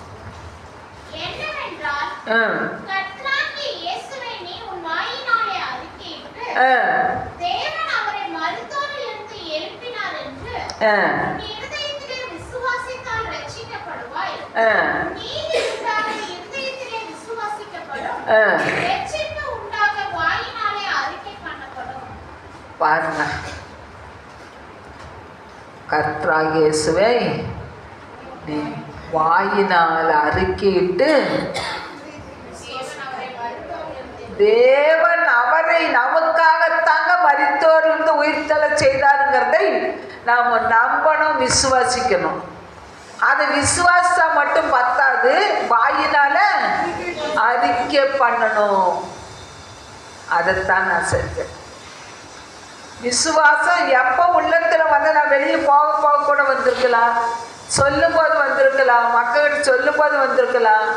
ஆனால் விடுதலை எப்போ வந்ததுன்னு தெரியல. நான் கோயம்புத்தூர் வரும்போது பஸ்ஸுக்கு தான் வந்தோம். வரும்பொழுது அந்த இடத்துல தேவனாகிய கர்த்தர் வீட்டுக்கு வரும்பொழுது நல்லா இருக்கிறேன். ஹல்லேலூயா.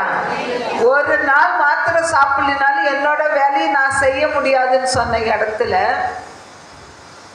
தேவனாகிய கர்த்தர் 25 வருஷம் மாத்திரையே சாப்பிட விடல. ஒரு ரூபாய்க்கு கூட மாத்திரை வாங்கி சாப்பிடல. விடுதலை கொடுத்தார். ஆண்டவர் அற்புத சாட்சியாக நிறுத்தினாரா. இல்லாட்டா என்னை கொண்டே நான் கொஞ்ச நாள் இருந்தாலும் நான் பர்மன்ஸுக்கு கொண்டே விட்டுருங்க.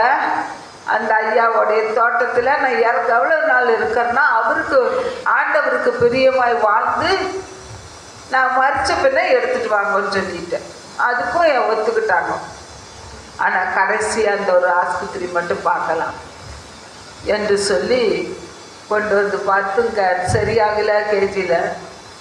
ஆனால் அந்த இடத்துல நல்ல செவிக்கு ஆண்டவர் எனக்கு உதவி செய்தார். ஒரு பரம தரிசனங்கிற ஒரு புஸ்தகத்தை படிக்கும்பொழுது இவ்வளவு அற்புதம் செய்த ஆண்டவர் ஏன் எனக்கே செய்ய மாட்டாரு? அதை விசுவாசிச்ச தேவன் எனக்கு நன்மை செய்தார். யாருக்காகவும் ஆண்டவர் பேசி இருக்கிறார். தேவனாகிய கர்த்தர் இந்த 3 நாட்களுக்குள்ள உங்களுக்கு அற்புதம் நடக்கும். இதுக்கு நாம் செய்கிறது என்னன்னா பாவங்களை அறிக்கை செய்கிறவர்களாக இருக்கணும். பாருங்க, ஏசாயா 59:2.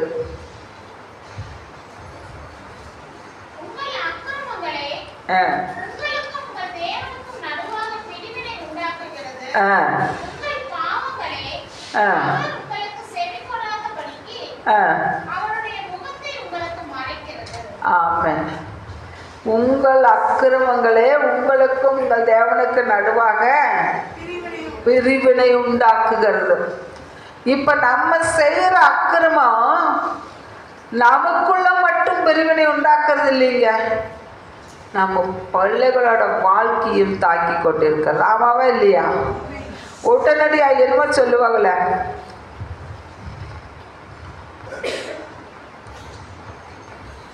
முதல்த்த தெய்வம், அது எனக்கு மலையாளத்தில் தான் தெரியும். இப்பளத்து முதல்த்த தெய்வம் மெதுவாக உத்தரவு கொடுக்கும். ஆனா இப்பளத்த தெய்வம் அப்பளைக்கு அப்பன். ஹல்லேலூயா. இப்ப கிடக்கிறது என்னன்னா அட்டி விழுந்துன்னா விழுந்ததுதான். உதாரணமா சொல்லப்போனா என்னை கொஞ்சம் கண் கலங்குற மாதிரி ஏதாவது டச் பண்ணிட்டா அவங்க கஷ்டப்படுறத நான் பார்த்துருவேன். வேண்டாம் ஆண்டவரே, வேண்டாம் சப்பா, அவங்க செய்யல, அவங்களுக்கு இருக்கிற அதுக்குள்ள இருக்கிற கிரிகைகள் அந்த சத்துருவோட வல்லமைகள் செய்யுது அப்படின்னு சொல்லி நான் மன்னிப்பு கேட்குறேன். உங்கள் அக்கிரமங்களே உங்களுக்கும் உங்கள் தேவனுக்கு நடுவாக பிரிவினை உண்டாக்குகிறது. அதனால நம்ம அக்கிரமத்தை மாற்றிடணும். அது எப்படி மாற்ற முடியும்?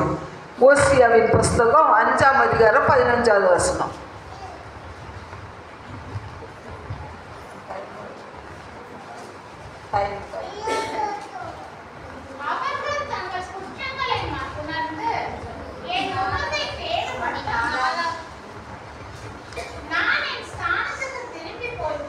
ஏன் டைம்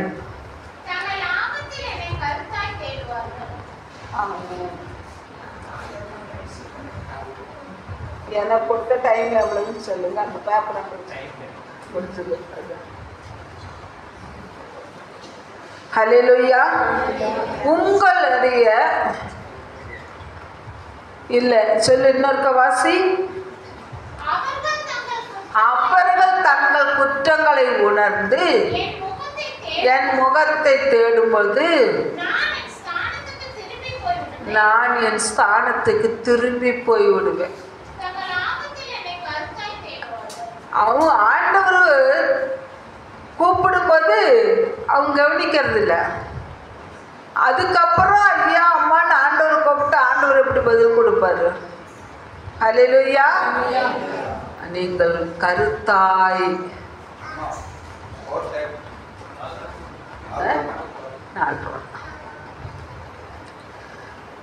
இப்போ கருத்தாய் தேடுவார்கள். அப்போ ஆண்டவர் நோக்கி கூப்பிடும்போது அவரும் பதில் கொடுக்க மாட்டார். நீதிமொழிக்கு 1 சொல்லியிருக்கிறது, நான் கூப்பிட்டு நீ கேட்கல, நீ கூப்பிடும்போது நான் ஆகடியும் பண்ணுவேன். அவருக்கு சர்வசாதாரணம். ஆனால் அவருக்கு பிரியமாய் வாழ்கிற பிள்ளைகளுக்கு அவர் கூப்பிடுறதுக்குள்ள ஜெபிக்க முடியாத நேரத்திலையும் கூட வாக்கு கடங்கா பெருமூச்சோடு ஜெபிக்கிறது. பரிசுத்த ஆவியானவர் என்ன செய்வாரா, ரொம்ப அப்படி இன்னைக்கு 3:30 மணிக்கு எழுப்பி விட்டார். எப்போ 4 மணிக்கு மேலே, இப்போ 4:30 ஆயிடுது. 3:30 மணிக்கு எழுப்பி அப்படி ஒரு ஜெப ஆவி, விண்ணப்பத்தின் ஆவி. அவ்வளவு முடியாம மாத்திரையும் இன்ஜெக்ஷன் எல்லாம் போட்டு படுத்து கண்ணே முழிக்க முடியல. ஆனா ஜெப ஆவி படுத்துக்கிட்டே நல்லா ஜெபிச்சேன். சத்ருவின் வல்லமையை அந்த 1 மணி நேரம் சத்ருவின் வல்லமையை தான் கட்டியிருக்கிறேன். ஹல்லேலூயா. தேவனாகிய கர்த்தருடைய கரம் நம்ம கூட இருந்து நம்மளை நடத்துகிறது. பாருங்க இன்னொரு வசனம், 2 நாளாகமும் 15:2.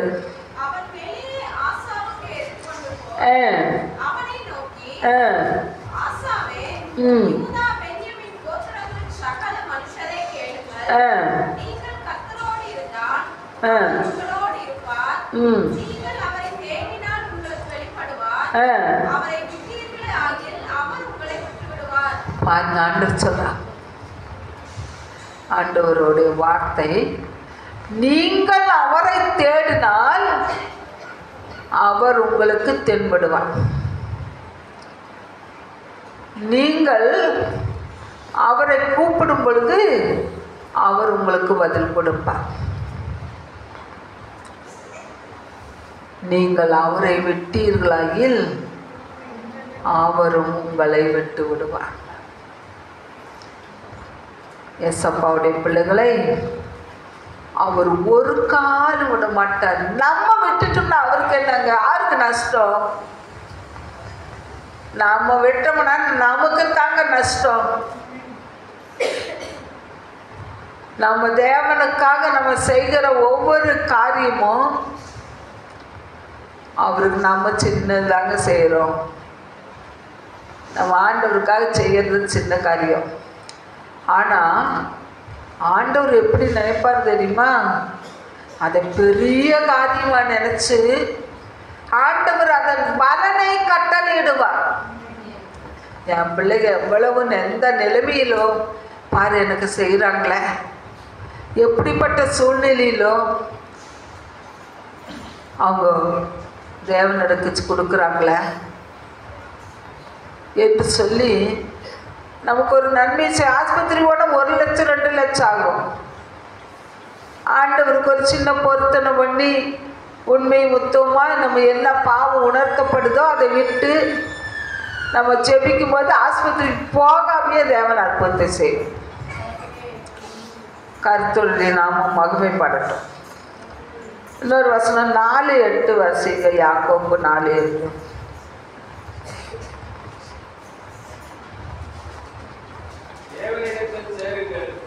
அப்பொழுது அவர் உங்களிடத்தில் சேருவார்.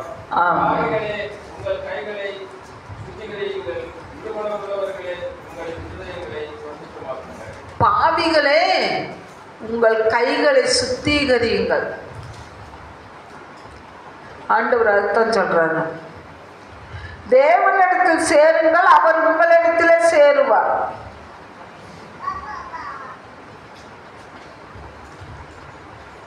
ஆண்டவருடைய பிள்ளைகள் பரிசுத்தமா கைகள் இருக்கணுமா? இன்னும் பாருங்க,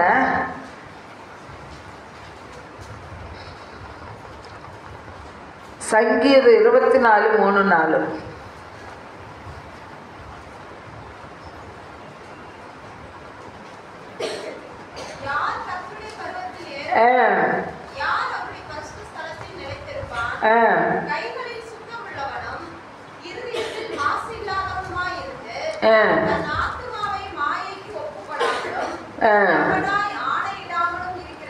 தன் ஆத்துமாவை மாயைக்கு ஒப்புக்கொடாமலும் கபடாய் ஆணையிடாமலும்.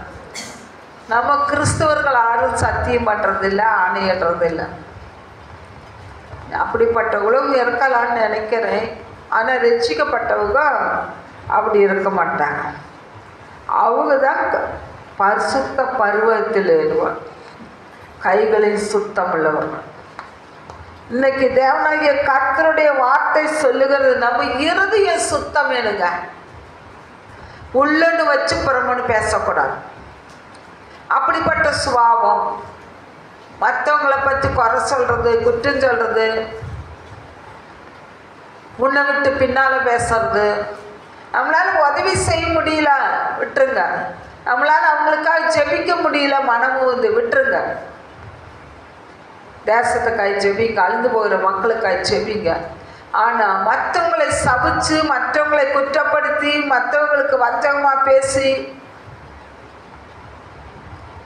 நம்ம சாபத்தை ஏற்றுக்கொள்ளக்கூடாது. பாவம் செய்கிறவன் தப்பித்து கொள்ளவே முடியாதுங்க. இப்போ ஒரு கத்தி வெட்டுருச்சு கையில், அதோட தழும்பு இருக்கும், காயம் மாறிடும், தழும்பு இருக்கும், தண்டனை கட்டாயம் உண்டு. சிலர் என்ன சொல்லுவாங்கன்னா, அது பரலோகத்தில் தாங்க, நரகத்துக்கும் பரலோகத்துக்கும் அது அப்போ பார்த்துக்க, யாரு பார்க்க போறா பூமியில் அப்படிங்கிறாங்க. அங்கே தண்டனை இல்லை, மனுக்கள் போனால் யாருக்கு தெரியும்? அங்கே தாங்க நித்திய காலமான நரகத்தில் வேவோம். அங்கே போய் தப்பிக்கவே முடியாது, நித்திய காலம். இங்கே சுதந்திரமாக வாழறது 60, 70, 80, 90, 100 வாழ்ந்துட்டு போட்டோம். இந்த கொஞ்ச காலத்துக்காக 1000 வருடமாய் சுதந்திரிக்க போகிற ஆட்சியும் ஆண்டவரோட சமூகத்தில் நித்திய ஜீவனையும் சுதந்திரிக்க முடியாமல் போகும். ஹல்லேலூயா. தேவனுடைய பிள்ளைகள் நாம் அவருடைய நாமத்தை தொழுது கொண்டு அவருக்கு சாட்சியாக நிற்கணும். ஆண்டவர் எப்படி பார்க்குறாராமா?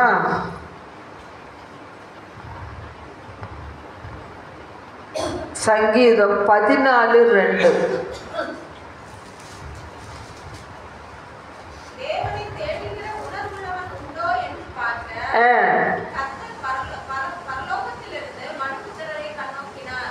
தேவனை தேடுகிற உணர்வுள்ளவன் உண்டோ என்று பார்க்க.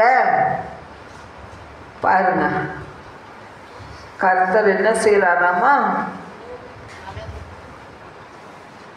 ஆசிமா என்று மனுபுத்திரரை நோக்கி பார்க்கிறார். தேவனை தேடுகிற உணர்வுள்ளவன் உண்டோ என்று கர்த்தருடைய பருவத்திலிருந்து நம்மை பார்க்கிறார். அப்போ ஆண்டவர் நம்ம பாவம் செஞ்சாலும் என் பிள்ளை எப்போ மனம் திரும்பும் என்று சொல்லி பார்க்குறார். தாவீது ஒரு தப்பு பண்ணார். ஆனாலும் ஆண்டவர் தாவீதை மன்னிச்சு என் வீட்டில் எங்கும் உண்மைகளை வைக்கிறார். எவ்வளவு இருதயத்தில் அவன் செய்த பாவங்கள் எல்லாம் மன்னிச்சு அவன் இருதயத்தில் உண்மையுள்ள மனுஷனாக இருக்கிறான். அவன் கதறினான், அழுதான், அன்றுட்டு மன்னிப்பு கேட்டான். அவன் மன்னிப்பு வாங்கிட்டான். நான் தான் மேல சொல்றாரு, உத்தம இஸ்ரவேலனே என்று சொல்றாரு.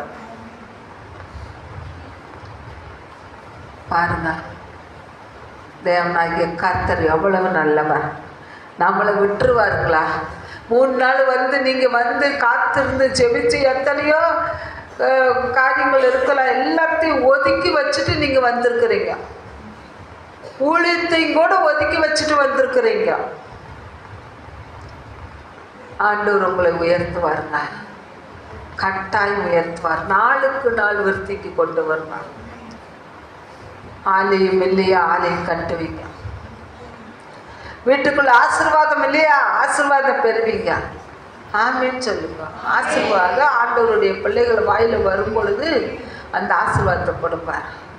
உங்கள் தேவைகளுக்காக ஜெபித்து கொண்டு இருக்கிறீங்களா? அது இந்த 2025 வருஷத்துல முதல் 3 மாதத்துக்குள்ள ஆண்டவர் உங்களை சுதந்திரிக்க வைப்பார்.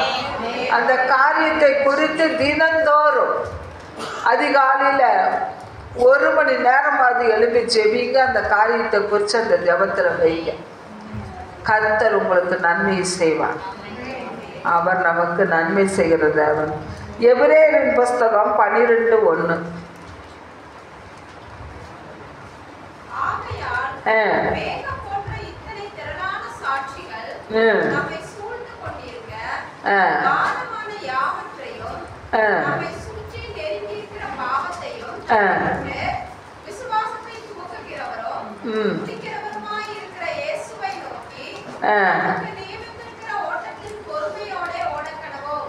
பாருங்க,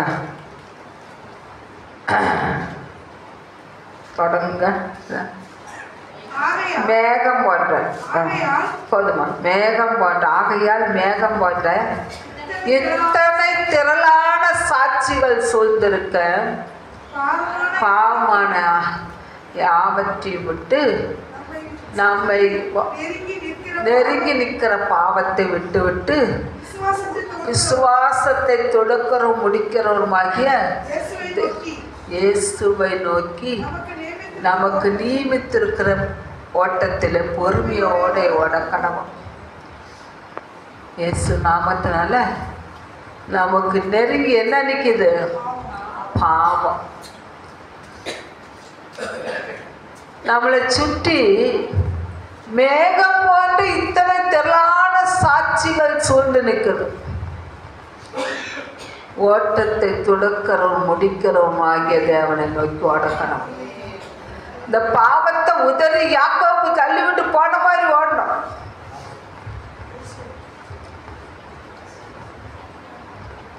ஆண்டவருடைய பிள்ளைகள்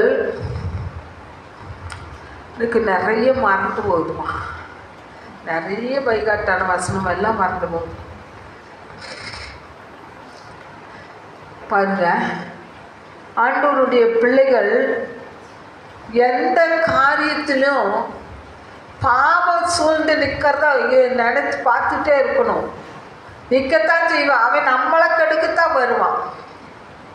அவன் நம்மளை சுற்றி வந்து நிற்கிற தூதர்களை எப்படியாவது தகர்த்து போட்டு நாம நிற்கணும்னு வருவான்.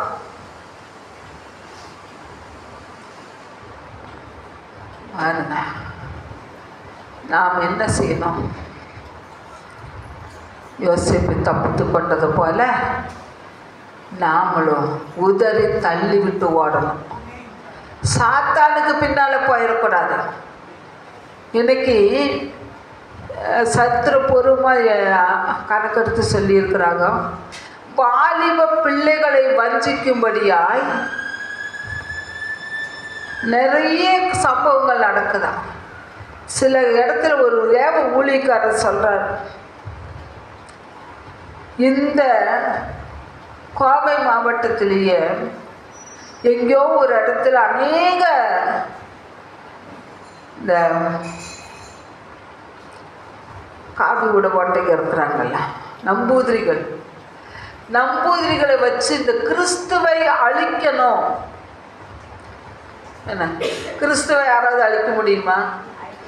அதுக்காக தான் வல்லமையாய் ஊழியம் செய்கிற, விடுதலையும் ஊழியம் செய்கிற, அந்த விக்கிரக வழிபாட்டிலிருந்து பிரித்து எடுக்கிற அவங்கள தாக்கிட்டு இருக்கிறான். நல்ல ஈஸியாக பிரசங்கம் பண்ணி நல்ல பாட்டு பாடி ஆடி பாடி ஆராதனை செய்துட்டு போகிற சபை மக்களுக்கு ஒன்றுமே இல்லை. ஆனால் அந்த விடுதலையும் ஊழியம் செய்கிறவங்களுக்கு மட்டும்தான் அடி ஒளி எல்லாம் தான் வரும். ஆனால் ஒன்றும் சேதப்படுத்தாது. அல்லேலூயா. தேவனாகிய கர்த்தர் எவ்வளோ பேர் சொன்னாங்க 2-3 வருஷத்துக்கு முன்னால், உனக்காசியில் அப்படியெல்லாம் வந்துச்சு. அது என்ன பண்ணுதுங்க, நீ எல்லாம் ஒன்றுமே பண்ணாது, பேசவே கூடாதுன்னு சொன்னாங்க. பிரெயினில் பிரச்சனைன்னு. நான் பேசாமல் ஒரு வாழ்க்கை உண்டுன்னா எனக்கு அந்த வாழ்க்கை வேண்டாம். நான் பேசித்தான் ஆவேன். பேச பேச என்ன ஆனாலும் பரவாயில்ல. இன்றைக்கி ஜெர்மன் கொண்டு வரேன்னு சொல்லியிருக்கிறாரு. கர்த்தருக்கு சித்தமானது போய்த்தான். விடுதலை கொடுத்துட்டாரு எனக்கு. இப்போ 2 வருஷத்துக்கு முன்னாடி எனக்கு விடுதலை கொடுத்துட்டாரு. என்ன பண்ணுவேன்னு பார்க்குறேன். 2 நாளைக்கு முன்னால் தாங்க காரணம் இல்லாத சளி சொன்னேன். ஞாயிற்றுக்கிழமை தான் சொன்னேன். அதை கேட்டுட்டான் இருக்குது. அப்பாடா 6 மாதமாக சளி இல்லாமல் காப்பாற்றியாச்சு. 2 நாள் தான், எங்கேயும் வெளியே போகாமல் எந்ததுமே பிரிட்ஜில் வச்ச சட்டுனி சூடு பண்ணியெல்லாம் சூடு பண்ணி கூட சாப்பிடக்கூடாது நினச்சேன். கேட்டுட்டான். அதனால் ஒன்றுமே செய்ய முடியாது. அல்லேலூயா. அவன் தோத்தவன், தோத்து போனவன், அவன் ஒன்றும் செய்ய முடியாது. பாருங்க, தானியேலின் புஸ்தகம் 9ஆம் அதிகாரம் 5வது வசனம். இன்னைக்கு இந்த சத்தியம் கேட்டால் தான் நாளைக்கு உங்களுக்கு விடுதலை சத்தியம் உள்ள போகும்.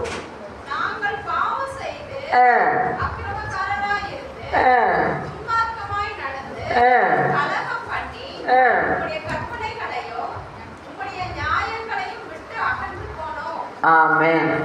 நாங்கள் பாவம் செய்து அக்கிரமக்காரராய் நடந்து,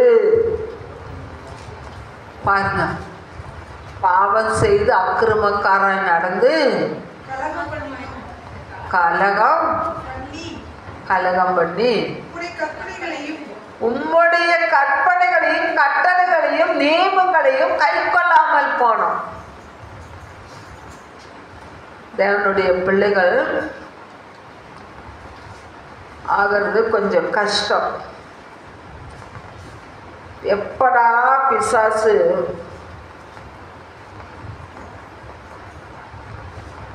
நம்மளை விளத்தள்ளன்னு சொல்லி ரோமர் 7 தானியேல் 9:5 சொல்லியிருக்கு.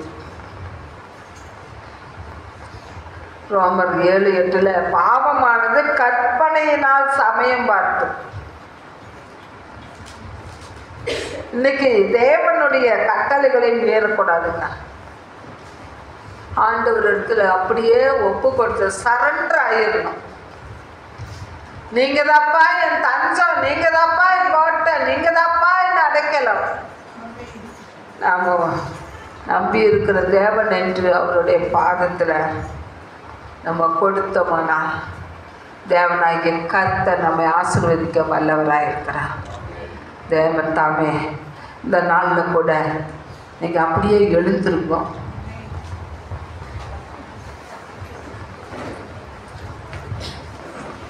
இப்போ இந்த சொன்ன காரியங்கள் எனக்கு விடுதலை கிடைச்சது நோக்கம் என்னன்னா, நான் பாவரிக்கை செய்தேன். நான் பாவரிக்கை தொடங்கின உடனே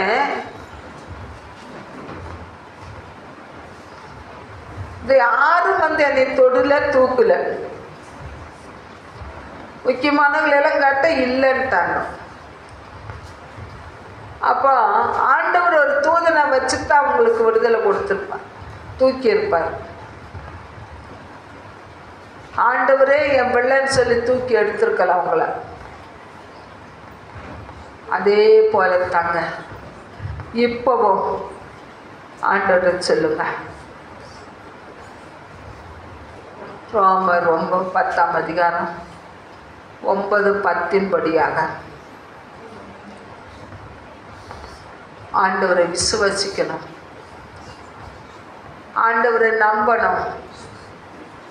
எந்த அளவுக்கு வாயில நம்ம விசுவாசிக்கிறோமோ, எந்த அளவுக்கு நம்ம நம்புறோமோ, அதை வாயினால் அறிக்கை செய்யணும். அதை வாயினால் நம்ம அறிக்கை செய்யணும்.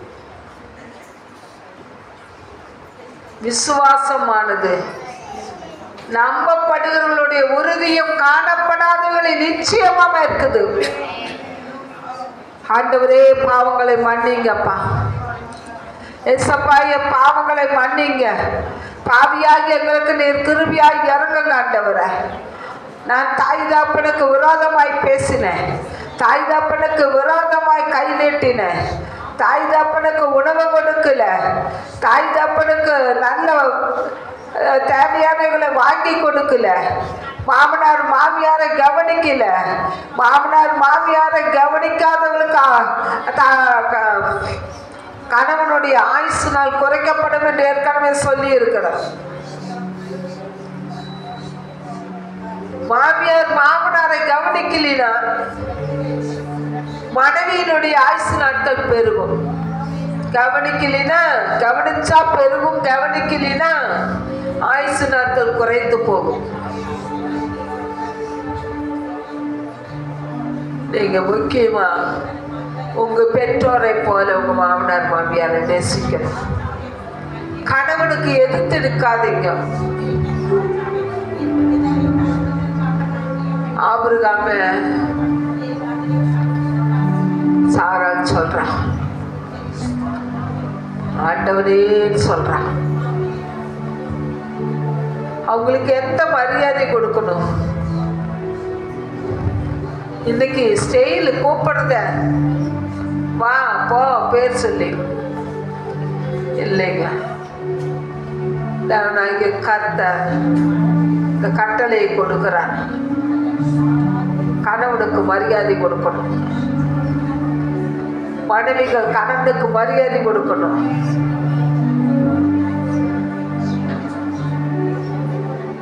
கணவன் மனைவிய அடியே வாடி ஓடிங்க அவன் பெயர் அழகா வச்சிருப்பாங்க, பெயர் சொல்லி அழைங்க.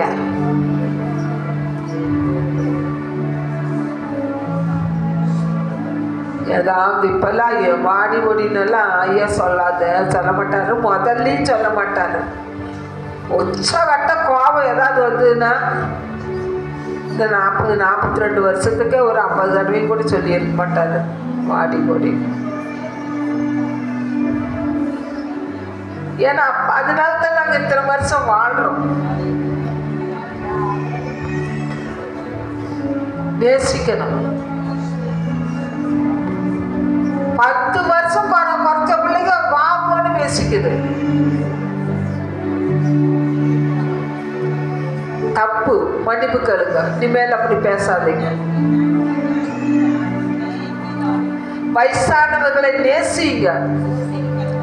வயசானவர்களை நீங்க நேசித்தாச்சா உங்க பிள்ளைங்க உங்களை மதிக்கும்.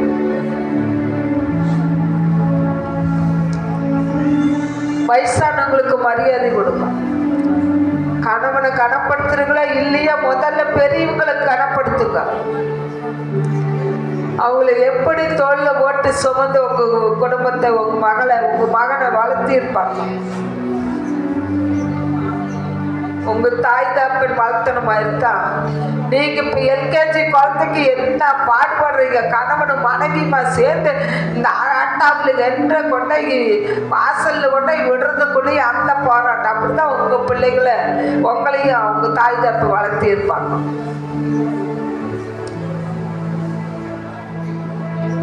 கர்த்தருடைய கருத்துல உங்க வீட்டுல வராதவங்க இருந்தாங்கன்னா இதை போட்டு காட்டுங்க. கணவனோ மனைவியோ வரலைன்னா நீங்க எந்த அளவுக்கு பயப்படுறீங்களோ பெரியவங்களுக்கு அந்த அளவுக்கு தான் உங்க பிள்ளைகளும் பயப்படுவாங்க. உங்களுக்கு தினமும் போய் அப்பா தாத்தாவுக்கு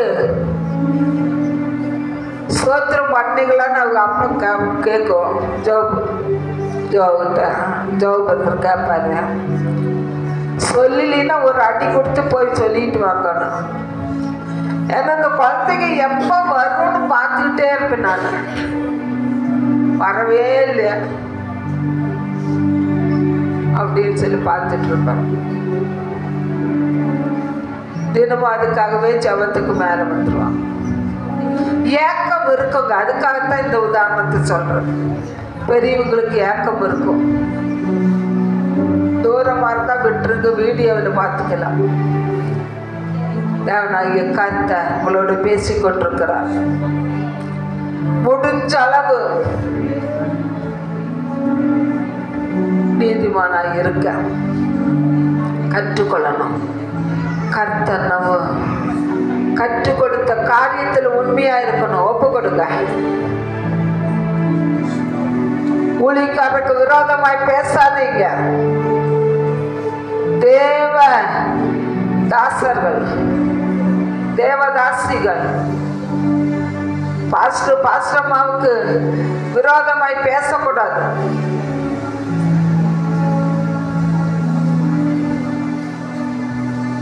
அவங்க வந்தாங்கன்னா உங்களுக்கு ஆசீர்வாதம். நான் எங்கேயோ எந்த வீட்டில் இருக்கேனோ என் ஊழியக்காரர் எங்க இருக்கிறானோ அங்க நான் இருக்கிறேங்கிறார். அவங்க வந்தாங்கன்னா காணிக்கைக்காக வர்றாங்கன்னு நினைக்காதீங்க. கடன் வாங்கி காணிக்க கொடுக்காதீங்க. எப்பவுமே சம்பளம் வாங்கினா ஊழியக்காரர் வந்தா கொடுக்கணும்ட்டு ஒரு காணிக்கை எடுத்து வச்சுக்கணும்.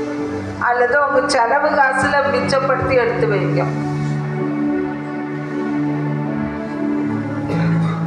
அதுக்காக வந்துட்டாங்களேன்னா ஆண்டவர் நீங்க காணிக்க கொடுத்தாலும் அது பிரயோஜனம் இல்லை.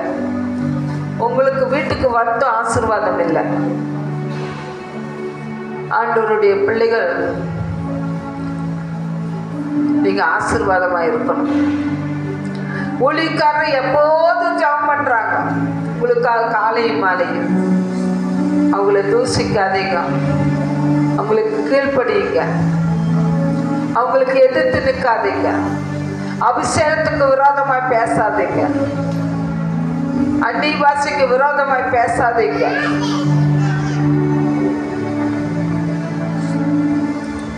ஆண்டவர்கிட்ட கொடுங்க. ஆண்டவரே மன்னிங்கப்பா. ஆண்டவரே பிள்ளைகள் அறிந்தும் அறியாமல செய்த ஒவ்வொரு பாவங்களையும் மன்னித்து ஆண்டவரே மை துதிக்கிற தகப்பன நீர் தாமே விடுதலை கொடுக்கணுமாய் செபிக்கிறோம். என்னென்ன பாவங்களுக்கு ஆண்டவரை ஒப்பு கொடுத்திருக்கிறாங்களோ குற்றங்களை உணர்ந்து என் முகத்தை தேட மாட்டோம், நான் என் ஸ்தானத்துக்கு திரும்பி போய்விடுவேன் என்று சொன்னீரே. ஆண்டவரே குற்றங்களை உணர்ந்து ஒப்பு கொடுக்கிறாங்கப்பா. ஆண்டவரே உம்மை நோக்கி கூப்பிடுகிறாங்கப்பா. ஆண்டவரே உம்மை துதிக்கிற சத்தமிட்டு கூப்பிடு என்று சொல்லி ஏசாயா 58:1 சொல்லி இருக்கிறது.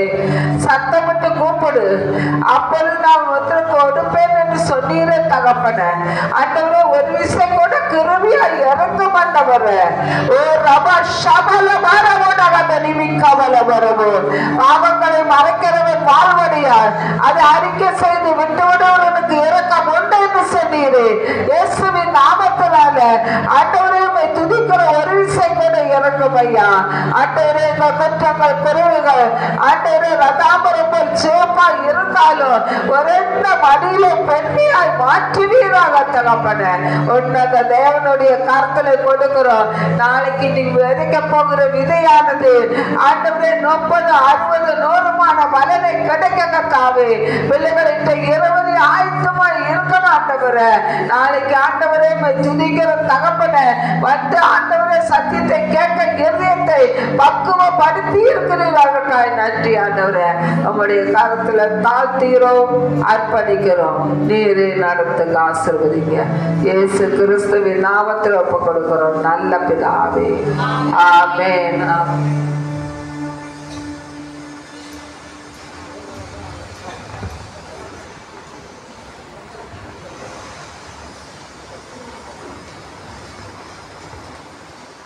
ஹல்லேலூயா. எல்லாரும் பக்கத்தில் கை கொடுத்து சொல்லுங்க, கை கொடுத்து சொல்லுங்க, இனி ஒரு சாபமும் இருக்காது. ஹல்லேலூயா.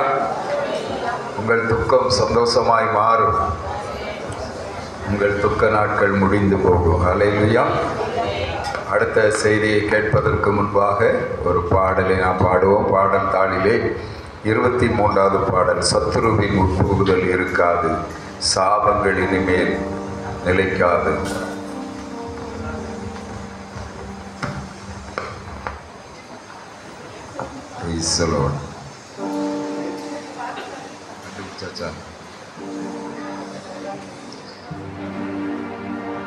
பாவங்களை அறிக்கை பண்ணிட்டீங்க.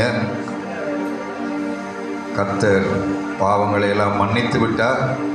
பாவத்தின் நிமித்தமாக வந்திருக்கிற சாபங்களை அவர் நீக்கி ஆசீர்வாதங்களை கொடுக்கிற ஒரு தேவனாய் இருக்கிறார்.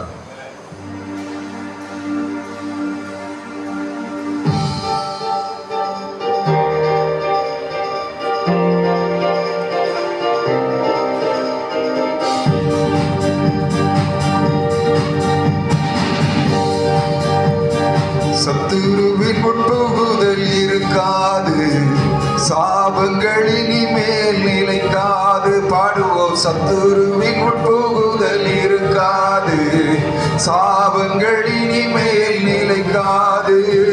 கூக்குரல் குழப்பங்கள் இருக்காது, புதுகலம் இனிமேல் குறையாது.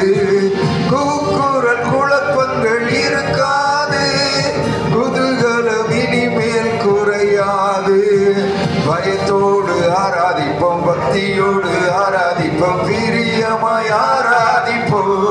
ஆமென்.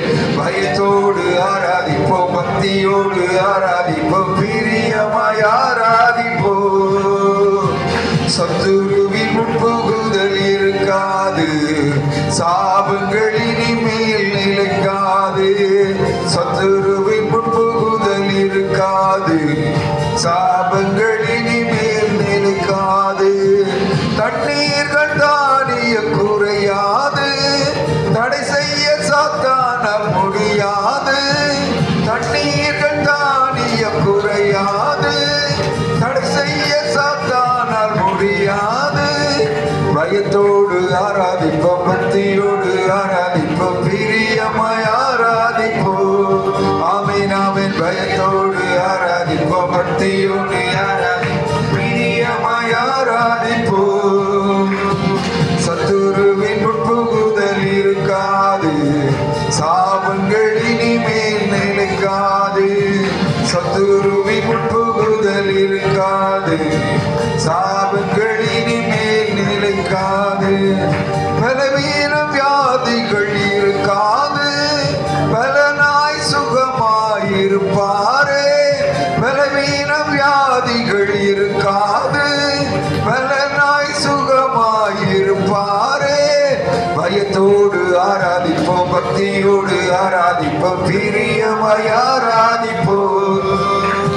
பயத்தோடு ஆராதிப்போம், பக்தியோடு ஆராதிப்போம், பிரியமாய் ஆராதிப்போம்.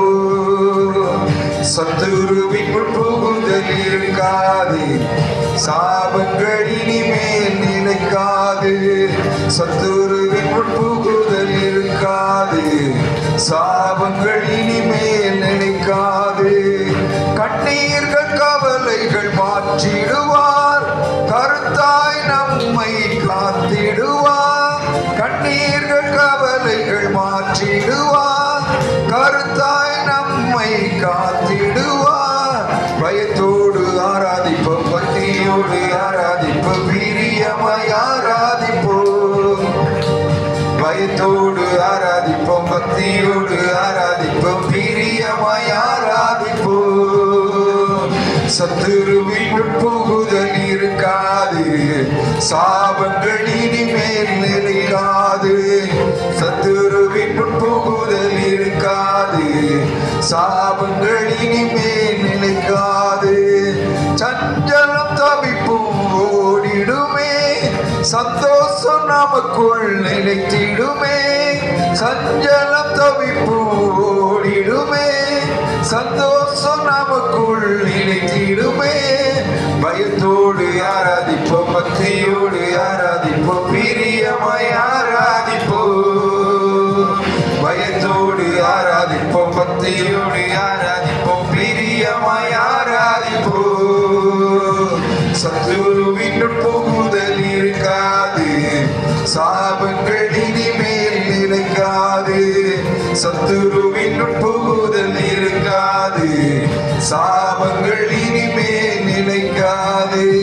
ஹல்லேலூயா, ஹல்லேலூயா. பக்கத்துல கையை கொடுத்து சொல்லுங்க, இந்த 3 நாட்களுக்கு பிறகு உங்களுடைய சஞ்சலம் தவிப்பு எல்லாம் ஓடி போய் கூக்குரல் குழப்பங்கள் உடைய வீட்டிலே இருக்காது. ஹல்லேலூயா. இந்த வேளையிலும் நம் மத்தியிலே தேவனுடைய வார்த்தைகளை பகிர்ந்து கொள்ளும்படியாய் சகோதரி ஜெஸ்லின் திவ்யா அவர்கள்